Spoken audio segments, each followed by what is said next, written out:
துர்காதேவிக்கு அமைக்கப்பட்ட இந்த அருமையான தீர்த்தக்கேணி துர்கா புஷ்கரணி என்கின்ற அருமையான நான்முகி நாராயணி கை நளின சபையிலே இருந்து 1965 ஆண்டு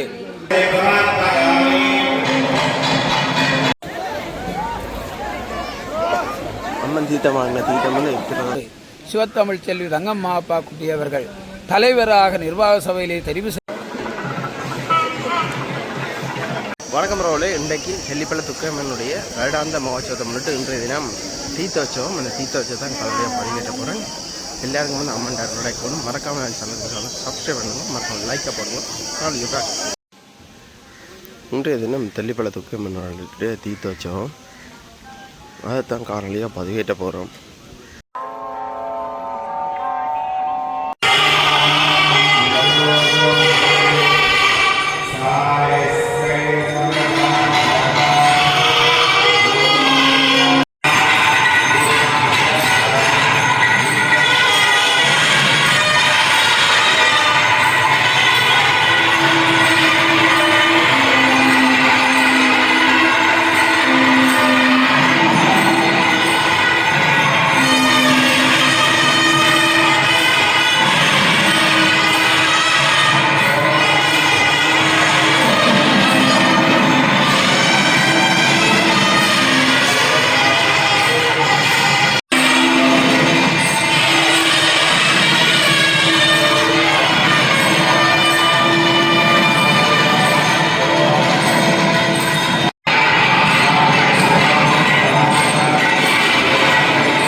அனைவருக்கும் இனிய வணக்கம்.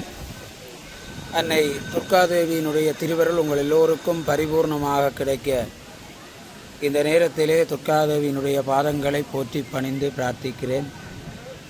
நாயகி நான்முகி நாராயணி கை நளின பஞ்சசாயகி சாம்பவி சங்கரி சாமளை சாதினச்சு வாயகி மாலினி வராகி சூலினி மாதங்கி என்றே ஆயகி ஆதி உடையாள் சரணம் அரண் நமக்கே.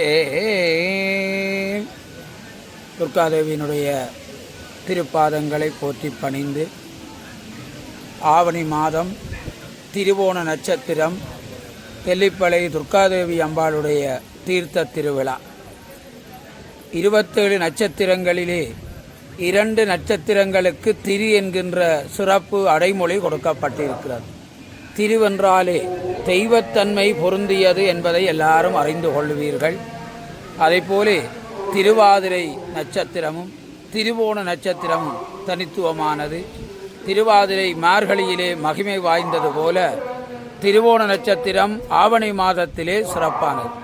ஆவணி ஓணம் என்பது ஒரு பண்டிகையாக கூட கொண்டாடப்படுகிறது. ஓணம் பண்டிகை என்று திருவோணம் ஆவணி ஓணம் காணாது பொதியோ பூம்பாவா என்று ஞானசம்பந்த குழந்தை எலும்பாக கிடந்த அந்த பூம்பாவியாகிய பெண்ணை பார்த்து நீ திருவோண விழாவை காண்பதற்காக உயிர் பெற்று எழுந்து வா என்று அழைத்த வரலாற்றை கூட திருமுறைகளிலே பார்க்கிறோம்.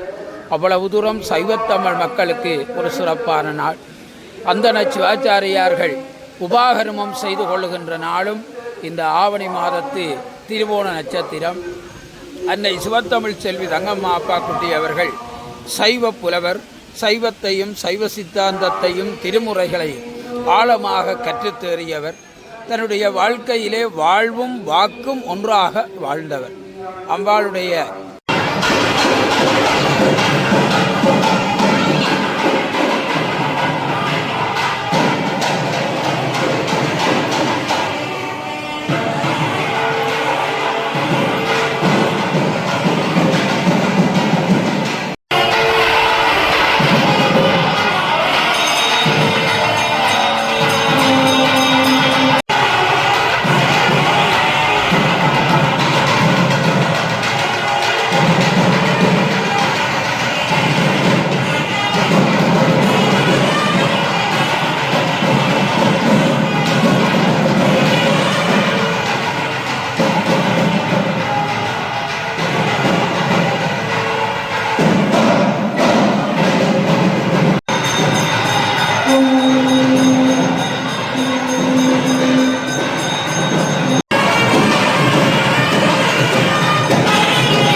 மகோற்சவ பெருவிழாவை அக்காலத்திலே நிர்வாக சபையிலே இருந்து 1965ஆம் ஆண்டு இந்த தெல்லிப்பளை துர்காதேவி அம்பாள் ஆலயத்தினுடைய மகோற்சவ பெருவிழா கொடியேற்றத்தோடு ஆரம்பமாகியது.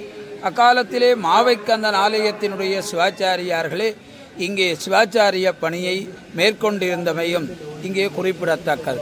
12 தினங்கள் அம்பாளுக்கு மகோற்சவம் நடைபெற வேண்டும் என்று அக்காலத்திலே இருந்து ஆரம்பித்து இந்த ஆலயத்திலே மகோற்சவம் சிறப்பாக நடைபெற்று வருகிறது. நான் அறியக்கூடியதாக கட்டுத்தேரிலே அம்பாள் பவனி வந்ததை பார்த்தோம். இங்கே இருக்கின்ற திருமஞ்சன கிணத்திலே தீர்த்த நீராடல் நடைபெற்றதை பார்த்தோம்.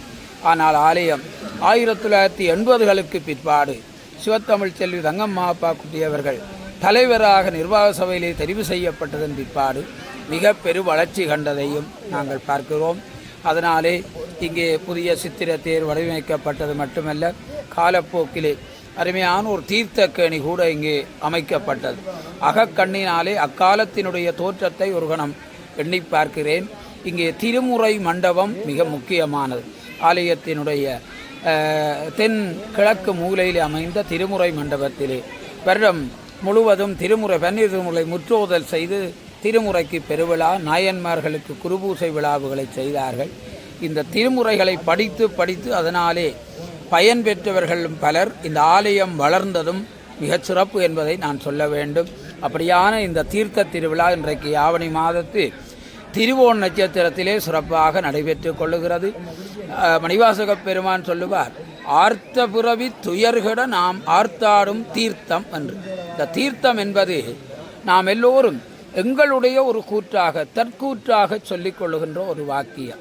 இந்த 12 தினங்களும் விரதம் அனுஷ்டித்தவர்கள், 12 தினமும் ஆலயத்திற்கு வந்து வழிபாடு செய்தவர்கள், 12 தினமும் தொண்டாற்றியவர்கள், உபயங்களை செய்தவர்கள் என்று இன்னோரென்ன பலரும் தீர்த்தோம் என்று தாமாக அம்பாளுடைய கருணையினாலே நாங்கள் எங்களுடைய துன்பங்களை தீர்த்தோம், வேதனைகளை தீர்த்தோம், நோய் நொடிகளை தீர்த்தோம், கவலைகளை தீர்த்தோம் என்று சொல்லுகின்ற ஒரு கூற்றாக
அமைவதை நாங்கள் பார்க்கிறோம்.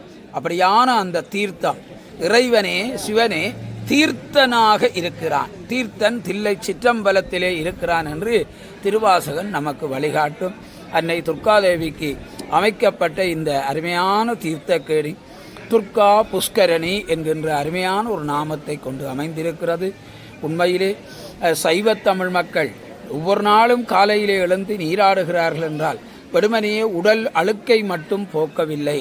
அவர்கள் நீராடுகிற பொழுது அங்கே தங்களுடைய பாவங்களை கழுவிக்கொள்ளுகிறார். இப்படியான தீர்த்தத்திலே அம்பாள் நீராடி அங்கே சிவாச்சாரியாருக்கும் ஆலயத்தினுடைய உபயகாரர்களுக்கும் அங்கே தீர்த்தக்கேணியிலே திருமுழுக்கு சிறப்பாக நடைபெற்றது. அடியார்கள் அந்த தீர்த்தத்திலே இன்றைக்கு மூழ்கிக் கொள்கிறார்கள் என்றால் துர்காதேவியினுடைய பக்தி வெள்ளத்திலே மூழ்கிக் கொள்ளுகிறார்கள் என்பது அதனுடைய அர்த்தம். அப்பர் சுவாமிகள் சொல்லுவார், கங்கை ஆடிலன் காவிரி ஆடிலன் கொங்குதன் குமரி துறை ஆடிலன் ஓங்கு மாகடல் ஓத நீராடிலன் எங்கு மீசன் எனாதவர்க்கு இல்லையே. நான் ஏதோ கோயிலுக்கு வந்தேன், தீர்த்தம் பார்த்தேன் என்றால் அவர்களுடைய பாவம் கழுவும் என்றால் கிடையாது. நாங்கள் முழுமையாக அதிலே பங்கு பெற்ற வேண்டும். இந்த தீர்த்த நீரிலே துர்காதேவி இருக்கின்றாள், அவள் எங்களுடைய பாவங்களை கழுவிக்கொள்ளுகிறாள் என்று நினைத்து முழுகுவதும் தண்ணீரை தலையிலே தெளிப்பதும் மிக முக்கியம். இந்த ஆலயத்திலே சிவத்தமிழ் செல்வி அம்மா அவர்களுடைய அந்த வழிகாட்டலில் தீர்த்தக்கேணியினுடைய வடதுபுறம் ஒரு தொட்டி அமைக்கப்பட்டு அந்த தீர்த்த நீர் இறைத்து அங்கே நிரப்பப்படுகிறது. விரும்பியவர்கள் அந்த தீர்த்தத்திலே முழுகி கொள்ளலாம், தெளித்து கொள்ளலாம், தீர்த்தத்தை பருகி கொள்ளலாம். அது ஒரு மருந்து. உடம்பிலே இருக்கின்ற பல வகையான நோய்களை தீர்க்கக்கூடிய மருந்தாக இந்த துர்கா புஷ்கரணி அமைந்திருக்கிறது. பல பேருடைய உடல் நோயை, உள்ளத்து நோயை தீர்த்திருக்கிறது என்பதை கூட நான் அறிவேன். அப்படியான இந்த துர்கா புஷ்கரணியிலே இன்றைக்கு தீர்த்த நீராடி ஆயிரக்கணக்கான அடியவர்கள் இங்கே வந்து வழிபாடு செய்திருக்கிறார்கள். தங்களுடைய நேர்த்தி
சாமி தீட்டமானது பார்த்தீங்கன்னா இப்போ தீட்டக்கணிக்கு வந்து கொண்டிருக்க காட்சியை தான் நீங்கள் பார்த்து கொண்டிருக்கிறீங்க.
தீட்டமாடுவதற்கு பார்த்தீங்கன்னா வந்து காட்சி தான் நீங்கள் பார்த்து கொண்டிருக்கிறீர்கள்.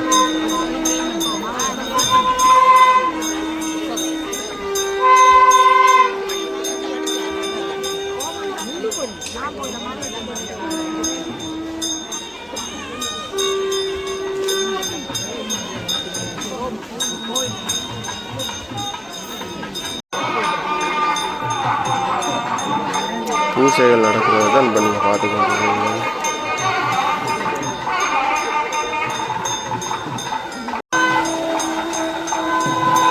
கும்ப தண்ணி ஊற்ற பரவாயில்லை தான் நீங்கள் பார்த்து கொண்டிருக்கீங்க.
தீட்டமாடுற பார்த்தீங்கன்னா அவ்வளோ பக்தர்கள் பார்த்து கொண்டு இருக்கிறோம். சீதாகணி சுத்த வர பக்தர்களால் தான் நிறைஞ்சிருக்கிறத பார்க்கக்கூடியதாக இருக்குது. நெய்யால் அம்மனுக்கு அபிஷேகம் செய்கிறது வந்து பார்க்கக்கூடியதாக இருக்குது.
சந்தனத்தால் அவசியம் செய்யப்படுது அம்மனுக்கு. குங்குமத்தால் அவசியம் செய்யப்பட்டு பஞ்சாராத்தி காட்டப்படுறதா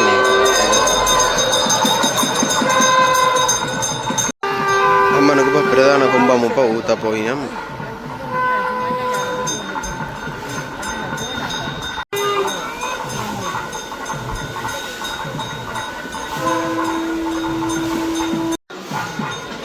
அம்மன் தீர்த்தத்தை வாங்கிட்டா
அர்ச்சனை செய்வதற்கு பார்த்தீங்கன்னா இவ்வளோ பத்தாடியார்கள் வரிசையில் நிற்கிற மட்டும் தான் நீங்கள் பார்க்கக்கூடிய இருக்குது.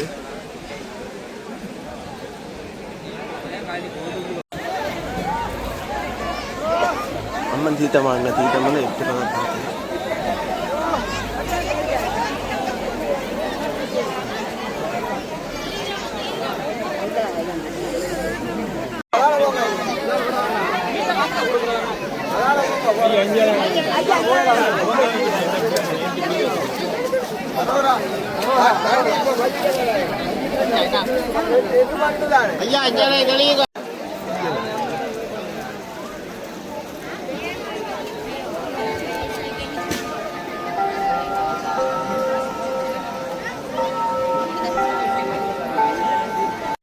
அர்ச்சனைகள் தொடங்கிட்டு